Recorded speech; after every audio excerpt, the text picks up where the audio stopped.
Thangallapalli tractor యజమానులు tractor సభ్యులు అందరూ కలిసి ఇవాళ తంగలపల్లి మండలంలోని మండేపల్లి రీచ్ నుండి గవర్నమెంట్ వేబిల్ ఇవ్వడం జరిగినది. అది గవర్నమెంట్ వర్కులు మరియు ఇందిరమ్మ ఇండ్లకు ఇసుక ఇవ్వడం జరిగింది మండేపల్లి రీచ్ నుండి.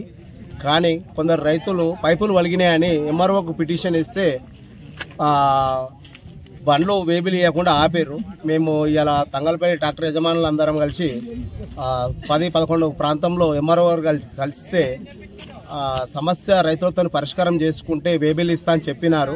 మేము మళ్ళీ రీచ్ దగ్గరికి వచ్చి రైతులతో పరిష్కారం చేసుకున్న తర్వాత ఎంఆర్ఓ గారు వేబిల్ ఇవ్వకుండా ఇసుక ఖాళీ చేసి వెళ్ళిపోమని చెప్పి రెవెన్యూ అధికారులకు చెప్పడం జరిగినది. వాళ్ళు ఈ రీచ్ దగ్గర నుండి రెవెన్యూలు వెళ్ళిపోయినారు. మాకు ఈ ఒక్క ట్రిప్పు వేబిల్ చింపి ఇస్తే మేము రైతులతో సమస్య పరిష్కరించినాక మళ్ళీ తీసుకుంటామని చెప్పినాం. అయినా కూడా వేబిల్ ఇవ్వకుండా ఎంఆర్ఓ గారు రమ్మన్నారని చెప్పి రెవెన్యూ శాఖ వాళ్ళు వెళ్ళిపోయినారు. కాబట్టి ఎంఆర్ఓ గారు వచ్చి ఇక్కడ రీచ్ దగ్గర వేబిల్ ఇస్తే మేము ఈ ట్రిప్పు వేబిల్ తీసుకొని రైతులతో సమస్య పూర్తి సహకారం చేసినాక మాకు మండేపల్లి నుంచి కాకుండా యథావిధిగా ఇంతకుముందు సిరిసిల్ల నుంచి ఇచ్చినట్టు సిరిసిల్ల రీచ్ నుండి మాకు వారానికి ఒకసారి వేబిల్ ఇస్తే అక్కడి నుండి అయితే ఎటువంటి సమస్య రాదు. ఈ మండపల్లిలో రీచ్ దగ్గర వే చాలా తక్కువ ఉన్నది, దానివల్ల సమస్యలు వస్తున్నాయి. కాబట్టి ఎంఆర్ఓ గారు గుర్తించి మాకు ఈ సమస్య మేము పరిష్కారం చేసుకుంటాము.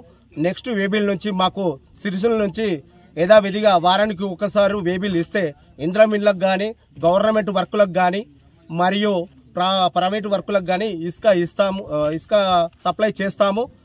మాకు వెంటనే వచ్చి ఈ రీచ్ దగ్గర ఇవాళ ఒక ట్రిప్ వేబిల్ చింపి ఇవ్వాలని ఎంఆర్ఓ గారికి మేము విజ్ఞప్తి చేస్తున్నాము. లేకపోతే మేము వేబిల్ ఇవ్వకపోతే వెహికల్స్ ఇక్కడనే ఉంచుతాం.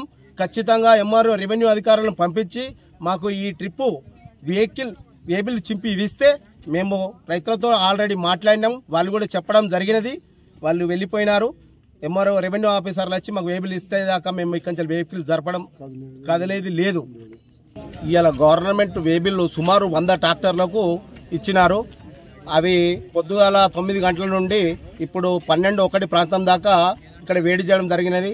కాబట్టి మాకు వేబిల్ ఇస్తేనే ఇక్కడి నుంచి పోతాము, లేకపోతే మాకు పోలీస్ శాఖతో ఇబ్బంది అవుతుంది. మేము ఈ ఒక్క ట్రిప్ ఇచ్చినాక నెక్స్ట్ వేబిల్కు మేము సమస్య పరిష్కారం చేసుకుంటాం.